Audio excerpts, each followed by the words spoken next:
Happy Tuesday, everybody. I hope you're having a good day so far. Today's video, I just wanted to talk a little bit about kind of just some history stuff. There's a lot of talk going around about the national anthem and the American flag. I know that Macy Gray had put out a statement that we needed a new flag to represent America because the American flag that we have now and no longer represents all of us. It's a pretty sad day when people are talking about destroying our flag and what it represents, what it stands for, and I'm not having any of it. The American flag, it does absolutely represent everybody in this country, and if you don't like it, my suggestion is just move. We're not going to change it because you don't like it. Anyway, just some brief history, okay? Brief history on the American flag. I found this on Grand New Flag, and there was a quote here by George M. McCohen. Every heart beats true neath the red, white, and blue. And that used to be true once. However, in today's society and culture, the American flag is evil, racist, and bigoted, but also America is so great. All of you people come from other countries and move in here and vote for us. Okay. So, a brief history of Old Glory. On January 1st, 1776, the Continental Army was recognized in accordance with a congressional resolution which placed American forces under George Washington's control. On that New Year's Day, the Continental Army was laying siege to Boston, which had been taken over by the British Army. Washington ordered the Grand Union flag hoisted above his base at Prospect Hill. It had 13 alternate red and white stripes and the British Union Jack in the upper left corner, the canton.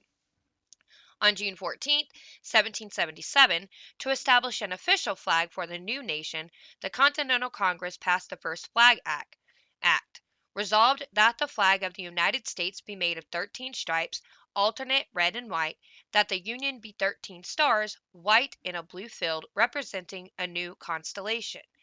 Between 1777 and 1960, Congress passed several acts that changed the shape, design, and arrangement of the flag and allowed for additional stars and stripes to be added to reflect the admission of each new state. So that is also the point. The flag has always continued to remain the same symbol. It was just rearranged to accommodate new states being admitted into the Union. The Act of January 13th, 1794 provided for 15 stripes and 15 stars after May 1795. The Act of April 4th, 1818 provided for 13 stripes and 1 star for each state to be added to the flag on the 4th of July following the admission of each new state, signed by President Monroe. Executive Order of President Taft, June 24, 1912, established proportions of the flag and provided for arrangement of the stars in 6 horizontal rows of 8 each, a single point of each star to be upward. Executive Order of President Eisenhower, January 3, 1959, provided for the arrangement of the stars in 7 rows of 7 stars each staggered horizontally and vertically. Executive Order of President Eisenhower, August 21, 1959, provided for the arrangement of the stars in 9 rows of stars staggered horizontally and 11 rows of stars staggered vertically. Today, the American flag consists of 13 horizontal stripes, 7 red, alternating with 6 white. The white stripes represent the original 13 colonies. The stars represent the 50 states of the Union. So the color symbolism is the red symbolizes hardiness and valor, white symbolizes purity and innocence, and blue represents vigilance, perseverance, and justice. And another cool thing about the flag, if you didn't know the story behind the design that our flag is today. The American flag is flown all over the globe as a symbol of freedom, democracy, and barbecue. Old Glory has undergone quite a few facelifts since the original 13-star flag was first conceived in 1777.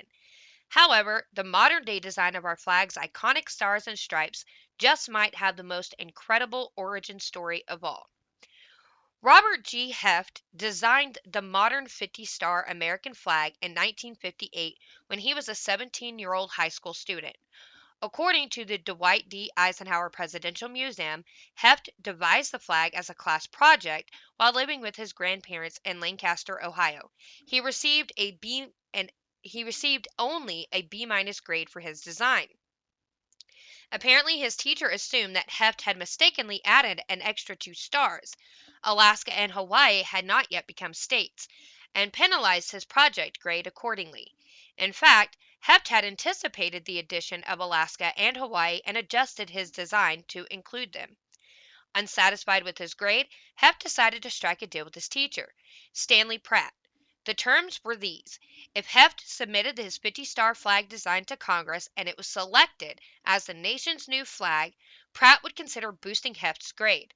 Pratt agreed, and Heft sent his high school project off to the Capitol. 2 years later, the phone rang at Heft's house. On the other end was President Eisenhower. Heft's flag design had been chosen and adopted by presidential proclamation after Alaska and before Hawaii was admitted into the Union in 1959. On July 4, 1960, Heft's high school history project became the official symbol of the United States of America. Pratt reportedly honored the agreement with the student and changed the grade to an A. Heft recalled his teacher saying, "If it's good enough for Washington, it's good enough for me." Not content with designing only the national flag, Heft also designed a 51-star flag just a few weeks after completing the 50-star version.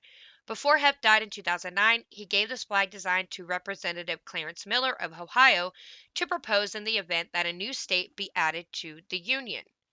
The moral of our story: work hard in school, stand up for your ideas, and don't let the haters get you down. Doesn't matter how many times you hear no, as long as you hold out for that phone call from the president. Can anyone guess what Heft's favorite holidays are? Um, I would assume it would be the 4th of July. But that's just a cool little neat history about how that our design that we fly now came to be. A 17-year-old created it. Pretty cool if you ask me. But when you look at all the flags that had been created from 1777 until now, they've all represented the same thing. The symbolism has always been the same. That has never changed. The stars, the stripes, the colors, just it was the order and the arrangement on the flag that has changed, which countries have done that all the time. But this flag that we have now, it has flown since it was admitted in 1959. Is that not when he sent it in? Right.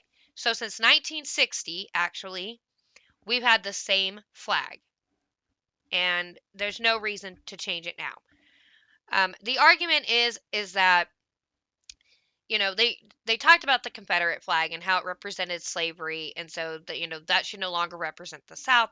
Blah blah blah blah blah. Whatever. Go listen to my Civil War episode if you want to hear why it's not racist.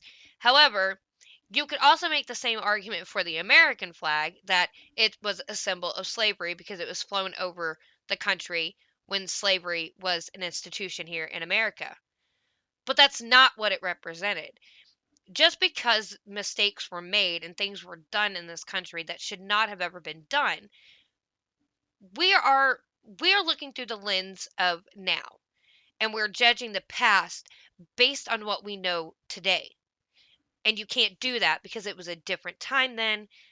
People were different. The things that they knew to be true or not true were different. And over time, we overcame all of that and we succeeded in creating a cohesive, united country. And that is all being destroyed. And it is a malicious intent of destroying this country. There is no good behind what is happening today. But aside from the flag, people have a problem with our national anthem as well. And you shouldn't. And anybody who hates our country so much that they want to change the flag, they want to not sing the national anthem, just move. Go live somewhere else. Go try out another country that you seem to think that they know how to run things so much better, and then tell me how you like it in those places of what you're trying to turn this country into. You're not going to like it. You'll be kissing the ground when you come back, and thank God that you were an American. I believe that anybody that goes to any country that they're trying to turn this one into, go try Russia, go try China, go to Venezuela, go to Cuba. I guarantee you, when you make it back to American soil, you will kiss the ground and thank God you were born American. and you will never disrespect the flag or this country again. I can almost guarantee that to happen. You shouldn't have to do that. You should just respect it. But that's a test. Just go try it out. So, American Battlefield Trust, there's an article here, and it's the short history of the Star-Spangled Banner. Um, and I know if you're listening to audio only, you can't see this picture, but it's the preserved flag resting on an angle with protective lighting at the Smithsonian National Museum of American History in Washington, D.C. I want to say that this was the flag that was being flown during that time that the Star Spangled Banner was written. Anyway, you can see it's war torn, it's ratted and tattered because of everything that happened that day. So, here's the story. As the sun broke the horizon on September 13th, 1814, Vice Admiral Alexander Cochrane gave the order for the British naval ships to commence firing on Fort McHenry. Located in the Baltimore harbor, Fort McHenry was one of the last lines of defense for Baltimore. If the fort was captured, then Baltimore would be as well. With Washington, D.C. burned just a month prior, the capture of Baltimore would mean that the just formed United States would lose two major coastal cities. These cities were financial and political strongholds, and without them, Britain could claim victory for the entire war. And also, this is a picture of Francis Scott Key. He was a lawyer in Maryland, and he wrote the Star-Spangled Banner. For those of you who didn't know that, I don't know who's going to be listening, so if any younger kids are listening, you may not have been taught this in school like I was. On a merchant ship in the harbor was British prisoner exchange agent Colonel John Stuart Skinner and Georgetown lawyer Francis Scott Key. On September 5th, Stuart and Key had sailed into the harbor to meet with Admiral George Cockburn to discuss the release of Dr. William Beans. Beans was a doctor and a colleague of Key who had refused to give food and drink to British soldiers who had happened upon his house in Upper Marlboro, Maryland. He was scheduled to be hanged. Stuart and Key successfully negotiated Beans' freedom. However, since they were by the British fleet in the harbor and privy to the British's positions and plans to attack Baltimore, the three men were unable to return to shore. On September 12th, the British landed their forces at North Point, a peninsula at the fork of the Patapsco River and the Chesapeake Bay, to attempt a land attack on Baltimore. The British pushed on toward the city and were attacked at noon, resulting in the death of British Major General Robert Ross. Colonel Arthur Brooks took command, and skirmishes continued that day. The Americans retreated to Baltimore, and the British consolidated their forces. With many American forces emerging in the night, the British decided to launch a naval attack on Fort McHenry, commanded by Admiral Cochrane. Major George Armistead, future uncle to Confederate General Lewis Armistead in the Civil War, commanded the fort. For 24 hours, mortar shells and Congreve rockets were hurled at the fort. Over the harbor, there was a cloud of smoke that was only illuminated by the glow of rockets. However, the British gunners had poor aim. Because of the American cannons in the fort and previously sunken merchant ships that Armistead had commanded to ring the entrance to Baltimore harbor, the British couldn't get close to the fort. At nightfall, Cochrane sent 1,200 of his men to the shore in an attempt to attack the fort from the rear. American forces met the incoming soldiers and impeded them from advancing. The next morning, Armistead raised a 30 by 42-foot United States flag over the fort.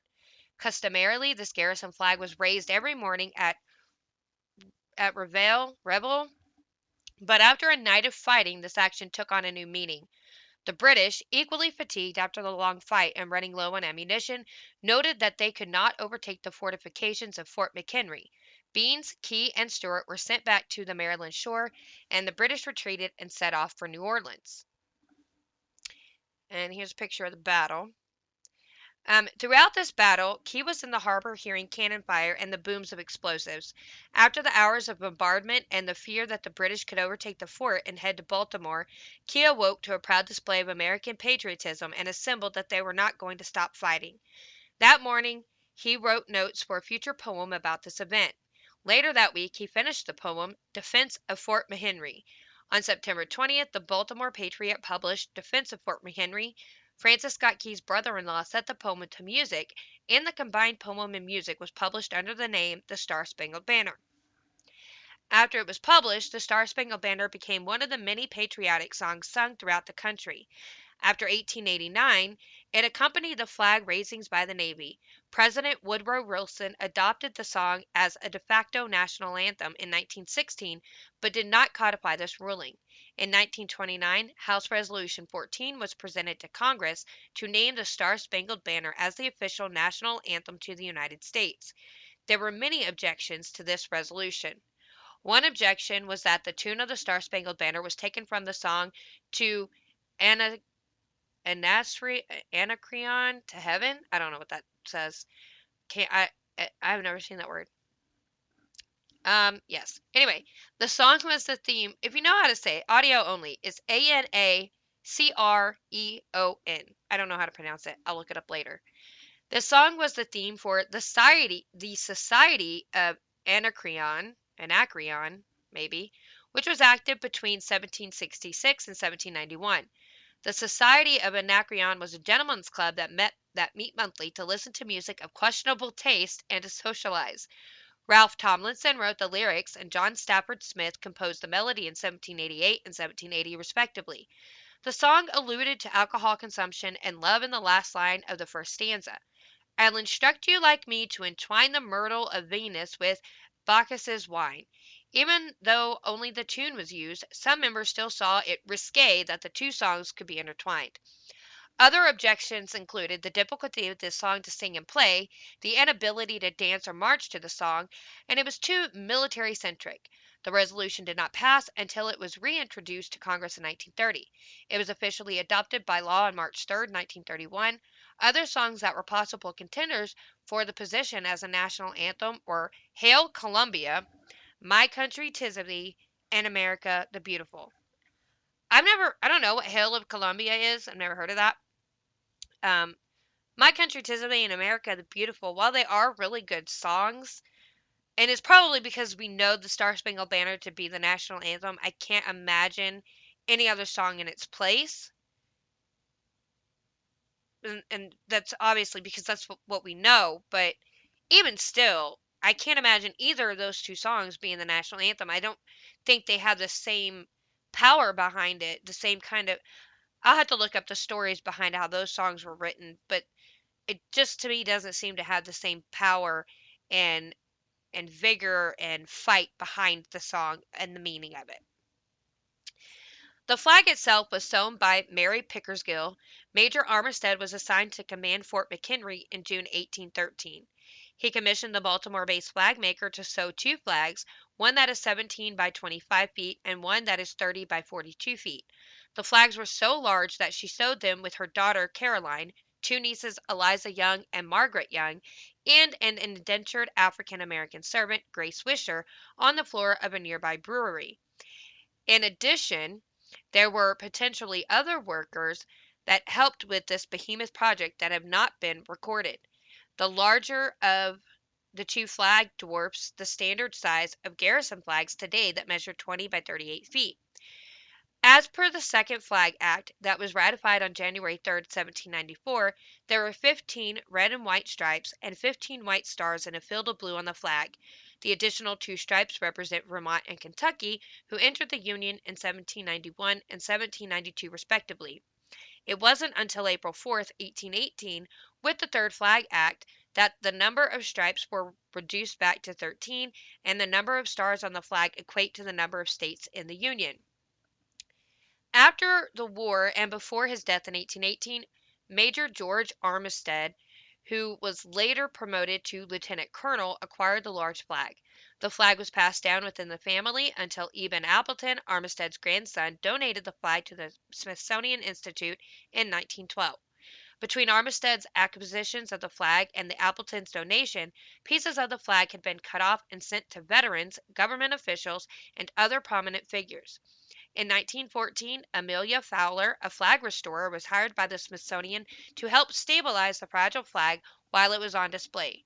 Preservation was initiated again in 1981 to reduce dust on the flag and reduce the amount of light shining on the fabric. Those preservation efforts weren't enough. In 1994, the flag was removed from the wall so conservators could remove the linen backing that Fowler sewed and further remove harmful materials from the flag's surface. A new climate and light controlled exhibit were created to house the flag and discuss its history. Francis Scott Key wrote the Star-Spangled Banner as a joyous poem after he was relieved that the United States had preserved against British attack. Since then, it has evolved into the national anthem for the United States and is played at official events, schools, and sporting events. This anthem is a means to bring Americans together, to remember the United States' perseverance in the face of adversity, and as a stage that Americans can use to protest unjust policies. No, that's not what it's for. No. No, no, no.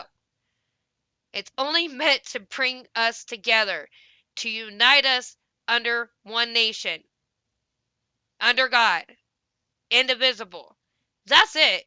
It's not to stage protest of unjust policies. Although, if there really is unjust policies, honestly, we should protest them. But policies that are being protested right now, they're not unjust. People are just dumb. So I had this other one from the American Symbols and American Traditions. It's called providenceforum.org if you're interested in checking out the website. They have projects. You can read Providence stories and experience our Faith and Freedom tour. I think I'm going to check that out. I'll let you know what it's like. I wanted to read this one, though. It's short, but it says, what big league baseball game could be complete without a rousing rendition of the national anthem? Most Americans, however, do not know the complete story of how America's official song came into being. The story of the national anthem occurs in the context of the War of 1812. In this time of war with Great Britain, Americans again sought God's gracious providential aid. On September 10, 1813, for example, Lieutenant Oliver Hazard Perry won a remarkable victory over the British Navy on Lake Erie. When the victory was secure, it was reported that he bowed his head and said, "The prayers of my wife are answered." He wrote to the Secretary of the Navy this: "It has pleased the Almighty to give the arms of the United States a signal victory over their enemies on this lake. The British squadron, consisting of 2 ships, 2 brigs, 1 schooner, and 1 sloop, have this moment surrendered to the force of my command after a sharp conflict." Another hero of the War of 1812 was Andrew Jackson. In the Battle of New Orleans on January 8, 1815, the United States achieved one of the greatest victories in the war. Andrew Jackson, the commander-in-chief, wrote of the day to this friend, Robert Hayes, quote, "It appears that the unerring hand of Providence shielded my men from the showers of balls, bombs, and rockets, when every ball and bomb from our guns carried with them a mission of death." End quote. After the same battle, he also wrote to Secretary of War James Monroe, quote, "Heaven, to be sure, has interposed most wonderfully in our behalf, and I am filled with gratitude when I look back to what we have escaped." End quote. In the context of this war, the national anthem was conceived. The story begins with the first light of dawn on September 13, 1814. It was then that the British fleet commenced its bombardment of Fort McHenry in Baltimore's harbor. Throughout the day and night, the cannonade continued, lighting up the sky with explosions. And this is a picture, like a real picture of Fort McHenry. Audio listeners, I encourage you, go to providenceforum.org and also go to battlefields.org and check out these stories. You can see the pictures. Aboard a British ship as the battle ensued were 2 Americans under a flag of truce. Francis Scott Key and the other man were there to negotiate an exchange of prisoners. During the bombing, Key wrote in his notebook the words that came to mind as he watched to see if the fort's huge flag was still standing after each blast. He knew if that flag fell, what that would mean. If it fell, they were defeated. So his hope was always to see the flag still standing. I don't know if this is going to get into it, but I'll talk more about the story if this doesn't. Early on the next day, a storm blew in, shrouding the attack on Baltimore's harbor. Key hoped to see the Star-Spangled Banner still flying over Fort McHenry. Joyfully, at the first light of dawn, he saw the American flag still waving over the fort. It was then that he wrote the moving poem that would become our national anthem. It doesn't seem to say, there were people. The thing was, is that the flag was being hit. It was starting to fall, and there were people gathered around the flagpole, and they were fighting to hold that flag up and keep it standing. They refused to move. They did not want it to fall. And so they stood there. I think some lost their lives staying there to keep the flag risen. It's a big deal to them. And that's a huge part of the story, that people sacrificed their lives to keep the flag standing. And I don't know why the story doesn't mention it, or even the other one. There is a story on YouTube. You can type in YouTube the accurate history of the Star-Spangled Banner and watch their video, and it tells like the entire story. I would recommend that. So we know the words are, "Oh say, can you see by the dawn's early light what so proudly we hailed at the twilight's last gleaming, whose broad stripes and bright stars through the perilous fight o'er the ramparts we watched were so gallantly streaming, and the rocket's red glare, the bombs bursting in air, gave proof through the night that our flag was still there. Oh say, does that star-spangled banner yet wave o'er the land of the free and the home of the brave?" But all but forgotten are the stirring words of the last stanza of our national anthem. While rarely sung today, the words clearly reveal a faith in God's providential care and also suggest a motto for our nation. The last stanza of our national anthem says, "Oh, thus be it ever when free men shall stand between their loved home and the war's desolation. Blessed with victory and peace, may the heaven-rescued land praise the power that hath made and preserved us a nation. Then to conquer we must when our cause it is just. And this be our motto, in God we trust. And the star-spangled banner in triumph shall wave o'er the land of the free and the home of the brave." Obviously, "in God we trust" is on all of our money. That is the motto. The Star-Spangled Banner became our national anthem on March 3rd, 1931, when our nation recognized it as our official anthem. The future generations of America were called with heart and lips to affirm that government and faith were allies in regard to the praise that is due to the providential power that hath made and preserved us a nation. It's that simple. Does there seem to be any evil, hate, bigotry, racism, any of the isms that the left can throw at you behind the story of the national anthem and our flag? No. And if you say there is, you're being completely dishonest, and you know you're being dishonest. People that want to get rid of the flag or change the national anthem, they have lived such privileged lives. Forget white privilege. What about American privilege? We all have American privilege. And you live such a privileged life that you create problems because you have none. Now, I'm not saying there aren't people that do have struggles, obviously. But the people that have real problems and struggles, they're not out there complaining that we change our flag or our national anthem, or we do this, or we need to have this policy put in place. Oh, we need to change our language. We need to allow boys to play in girls' sports and change in the girls' locker rooms. They're not complaining about that stuff because they have real life problems to deal with. But the people that are complaining about that, they are so privileged that they feel useless and they need a purpose in their life. So they create a non existent problem to feel like they're doing something good, because everybody wants a purpose in life, and they're so out of touch that they don't know what their purpose is, and they just have to make a problem to give themselves a purpose. They're empty. They are empty shells of themselves because they have no purpose. And you know what creates purpose in somebody's life? A trust in God, number one. Being a Christian can give you a purpose in life. There are so many things that you could do, but the biggest thing that does give you a purpose in life is to be a Christian. Go to church, um, trust in God to allow things in your life to work out in the right way. Not that that's not to say that people don't sometimes lose that trust or that faith, because we're human. Of course we do. But that's where you can look for true purpose.